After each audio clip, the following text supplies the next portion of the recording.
ഈ കഴിഞ്ഞ ഓണപരീക്ഷയ്ക്ക് SSLC-കാരോട് ചോദിച്ചിട്ടുള്ള ഒരു ക്വസ്റ്റ്യനാണ് പ്രോട്ടീൻ സിന്തസിസ് അഥവാ പ്രോട്ടീൻ നിർമ്മാണം എന്താണെന്നുള്ളത്.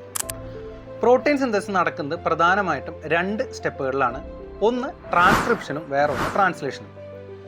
ഇതിലെ DNA-യിലെ എൻസൈംസിൻ്റെ ഹെൽപ്പോട് കൂടിയിട്ട് mRNA ഫോം ചെയ്യുന്നു. ഇങ്ങനെ mRNA ഫോം ചെയ്യുന്ന പ്രോസസ്സാണ് ട്രാൻസ്ക്രിപ്ഷൻ എന്ന് പറയുന്നത്.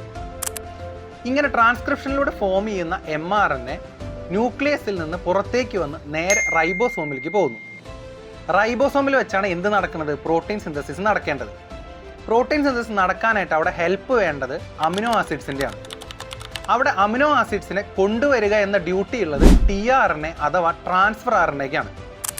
ഇങ്ങനെ റൈബോസോമിലെ ട്രാൻസ്ഫർ RNA കൊണ്ടുവന്ന അമിനോ ആസിഡ്സ് പ്രോട്ടീനെ സിന്തസൈസ് ചെയ്യുന്നു, അല്ലെങ്കിൽ പ്രോട്ടീനെ നിർമ്മിക്കുന്നു. ഈ പ്രോസസ്സിനെയാണ് ട്രാൻസ്ലേഷൻ എന്ന് പറയുന്നത്.